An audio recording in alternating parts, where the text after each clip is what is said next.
So you were hoping that she would change and go from being alpha to beta. Yeah, because I mean, people might take this the wrong way, take it however you please. If you believe in demonic spirits, some people have them, and she does. And so you're saying, without a doubt, that in your opinion, Keke is demonic. You don't think she can change at all. I mean, when a person allegedly sleeping with your cousin and taking him from his wife and starting a church,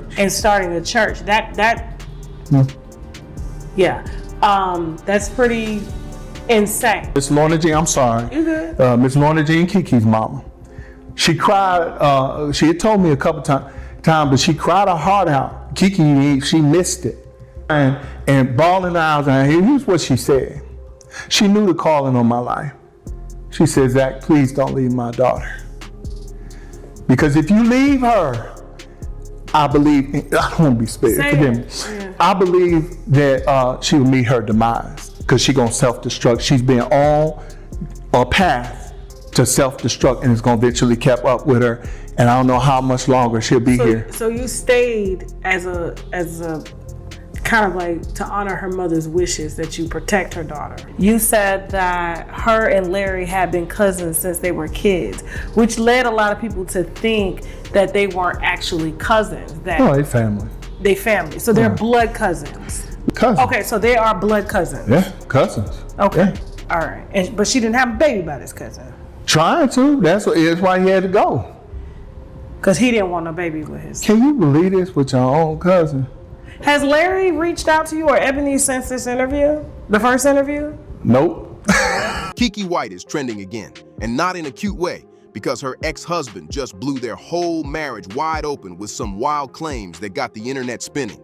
Zachariah Daring is out here calling her a manipulative, cold-hearted woman who he says pushed him through straight emotional chaos. And that's only the warm-up, because according to Zachariah, the situation was way deeper than regular relationship drama. He claims she stepped out on him with her own cousin, allegedly. He locked it in, asking his wife for a divorce. So this woman stole her cousin away from his wife and had her own cousin to come live with her, and they began an ancestral relationship, having sex and a sexual relationship, and then said they're going to start a church. Hopefully you guys can see that. I left in November the 4th, 2023, November the 4th or so, 2023.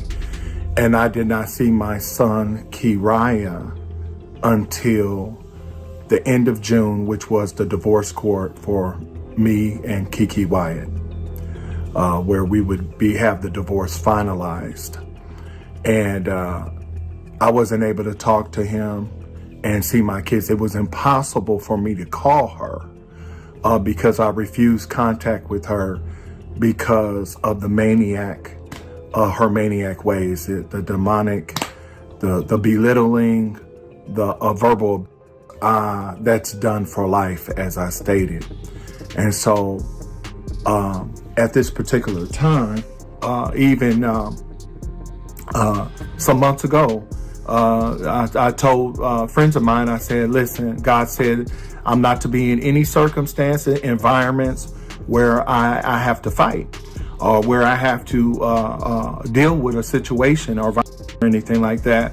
God has me for full-time ministry, and you guys can't put me into anything I don't need to be. Well, my sister got punched in the mouth. She's not my biological sister. And that alone had people shocked. But then he took it even further, saying Keke was mixed up in dark spiritual stuff, talking about how word on the streets is she supposedly performed voodoo rituals on him and even some of her exes. This storyline is sounding like something straight out of a late-night thriller.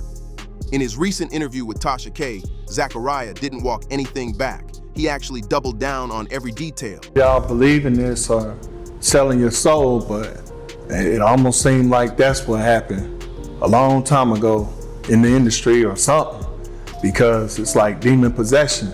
Oh, I'm just keeping it real. So you're saying, when did Keke get her first recording contract? Listen, this must have happened back in 2000. I know she was, I'm not afraid. You know, God is with me. He's with all of us. Yeah. And say people leave here too. So you were hoping that she would change and go from being alpha to beta. Yeah, because I mean, people might take this the wrong way, take it however you please. If you believe in demonic spirits, some people have them, and she does. And so you're saying, without a doubt, that in your opinion, Keke is demonic. You don't think she can change at all.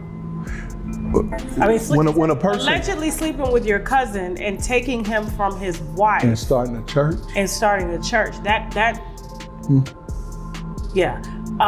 that's pretty insane.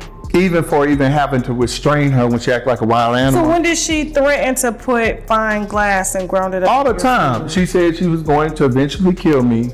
Oh my God. Because I restrained her. Like a wild animal, kicking me in the stomach and stuff. Okay, so you got that's the church sounding like. We're gonna have to, Jasmine gonna have to take some pictures of these before we leave. He said Keke used those rituals to keep him locked under her control, and he even claimed she had a witch on speed dial, which made the whole situation sound even more unreal. According to him, their marriage wasn't just toxic. It felt like a trap he barely escaped from, and the way he described it made it sound like a whole real-life horror movie. But you've known Keke Wyatt all your life. Yes, ma'am. Okay, so you guys met at what age? I'm saying, Norris said she was like 6 years old. Somebody said she was older than what she was. And so I seen Miranda first. Well, no, I didn't see Miranda first. I always seen Keke, she was too young, but her friend was with her and she was fine. Body and all that stuff, and a very beautiful girl. Anyway. Keke, did you pursue Keke, or did Keke come to you after she divorced Michael Jamar? Because that was very public. She texted me. She texted me, and this is after I foresaw the car accident. I called her, and she said, I got a divorce. The divorce wasn't final. I said, hey, baby, I'm thinking, because God done already talked to me. But see, you got to know, you never know what God's up to. And according to you, she kind of turns a blind eye to their needs and their health and their wellness. And when she got the man or something on with a man, I was able to see. And you stop me if I interrupt you. I don't do over time. To me, that's concerning, because it's like, how are you able to watch? How many kids does she have? 13? 11. 11 kids? And you're bringing in different men around your children, and then on top of that, you claim that she has a severe drinking problem to the point where how could she be a proper mother? Wow. And then me and you spoke about your kids when you did have contact with them, calling you, according to you, order me something. Order me food, Daddy. They in the room, it's locked up, and they in there, and we hungry. So Keke would be in a room locked up with Anthony, and the kids would be hungry. There's so much mess to unpack here, and honestly, it's a lot. From how he tells it, Keke really did him wrong, because it's been over a year since she filed for divorce, and this man is still heated, like it all happened yesterday. He's been trying to warn everyone for a minute, saying Keke made his life miserable, and that people don't really know what went down behind the scenes. Meanwhile, when Keke filed for divorce, she hinted that Zachariah had been violent toward her, saying, "I am divorced," like she was relieved to be done with the whole situation. She said she was so happy to be free from that bondage. And after that, people dragged Zachariah nonstop, accusing him of putting his hands on the mother of his kids. He wasn't letting that narrative stick, so he came back swinging with his version of the story. I don't know if y'all believe in this selling your soul, but it almost seemed like that's what happened a long time ago in the industry or something, because it's like demon possession. Oh, I'm just keeping it real. So you're saying, when did Keke get her first recording contract? So Tamar has a podcast that she was trying to tell everybody to listen to. And the podcast host is a witch. She's not a part of the church, but Tamar grew up in the church. So what is she doing? She brought Keke to see her. And she began to tell Keke. She brought Keke onto the show. To see the witch, what the witch gonna say. And the witch was trying to, because they tap in. Please don't make me expose it. Demons tell witches information. Yeah. Familiar spirits, monitoring spirits. So she did a podcast basically telling her viewers what the witch told Keke, and Keke is supposed to get rid of that man, and they publicized. According to him, Keke was the one running the relationship, not him. And he says he actually left her back in November 2023, almost 7 months before she even filed for divorce. He also hinted that she had stepped out on him more than once during their short marriage, including the explosive claim that she was allegedly messing around with her cousin. That part had everybody confused at first because nobody knew how real that rumor was. Give y'all some advice about relationships? Honey. But what was real is what came next, because just days after filing for divorce, Keke popped out in public with a brand new man on her arm, like the ink on the paperwork wasn't even dry yet. And honestly, one thing about Keke, she is never walking around single. This woman has been married 3 times and has 11 kids, with no twins or multiples. So yes, she's always booed up, always. Yes, I did it. It happened.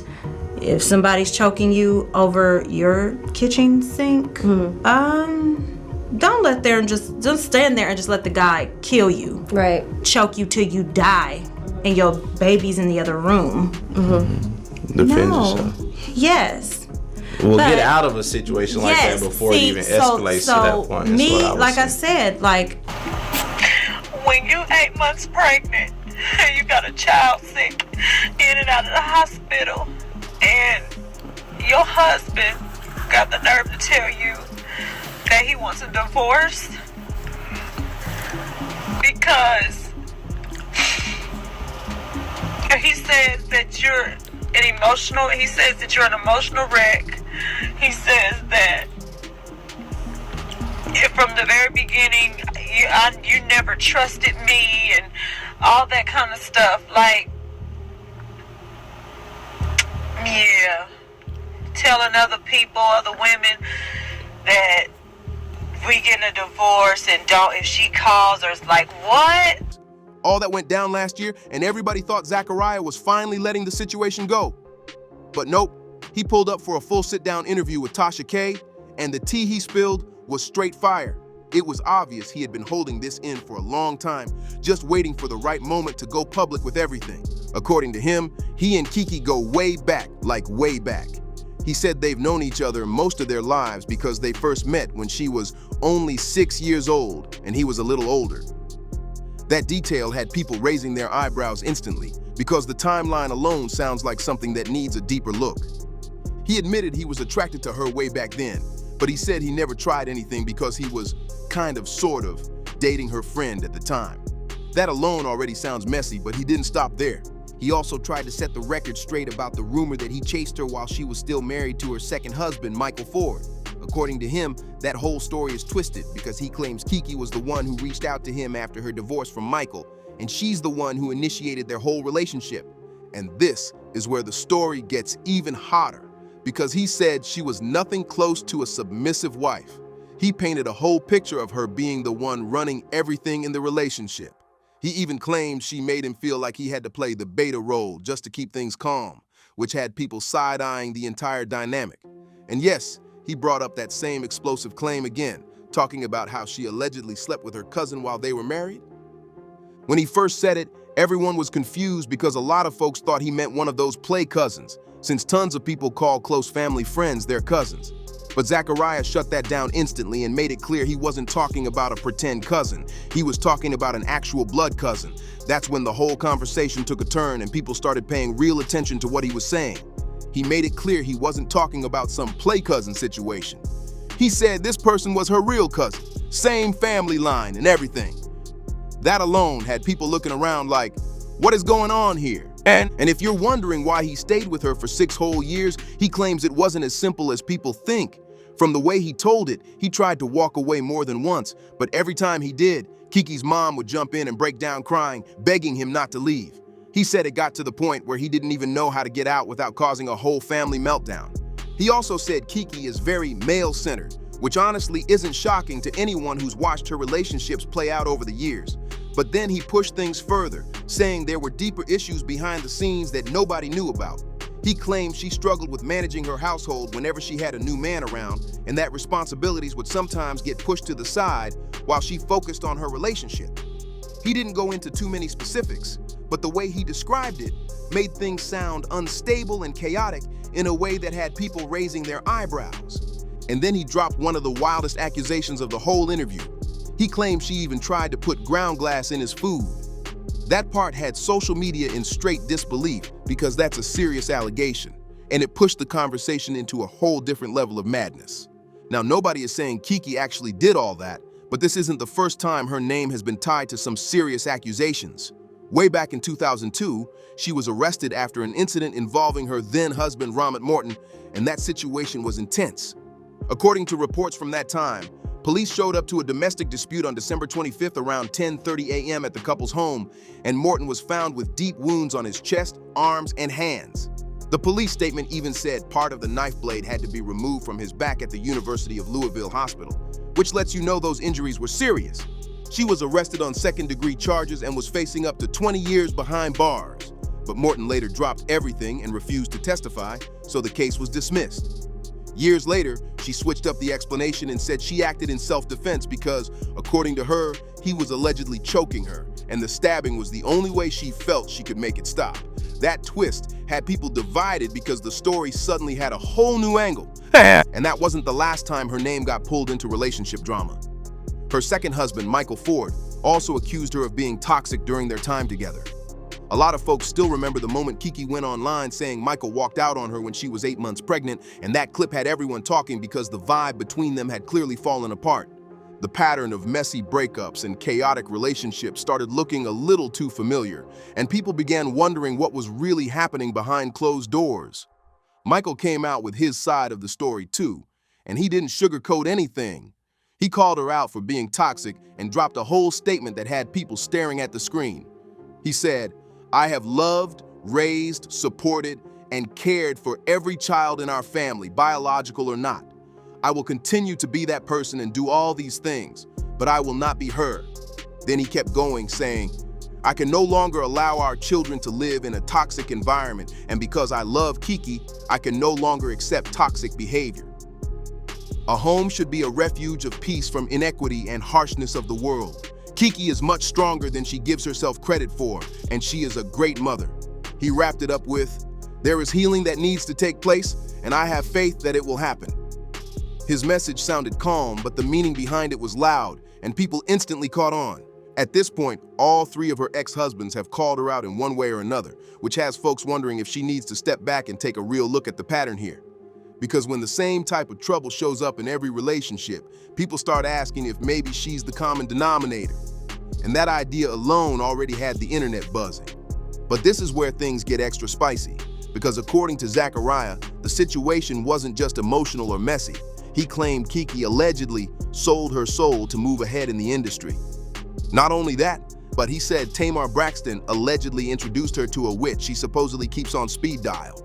He even hinted that Keke might have been leaning into some heavy spiritual practices that had folks in the church clutching their pearls. This whole situation is a straight-up disaster, and it just keeps getting wilder by the minute. Zachariah clearly still has a lot of leftover emotion tied to Keke, but if even a piece of what he's claiming is real, you can kind of see why he's still heated. With all the talk about witches, rituals, and spiritual stuff, fans are out here whispering that she allegedly did voodoo on Zachariah and some of her other exes, which would explain why she always has a man locked in by her side like clockwork. But here's where it gets truly dark. The whole situation between Keke and Zachariah took a hard left turn into something that feels almost sinister. We're talking voodoo rumors, cousin scandals, witchcraft claims, and exes popping up with stories that sound like scenes from a horror show. And the craziest part, every time Keke's name comes up, the drama multiplies like it's part of the storyline. Now, whether you think Zachariah is telling the raw truth or just a hurt ex reaching for attention, one thing is guaranteed. This mess has officially crossed into full Lifetime movie territory. Because if even half of what he's dropping is real, then Keke's romantic life might be way darker and more complicated than anybody ever imagined. But now the real question is this: what do you think?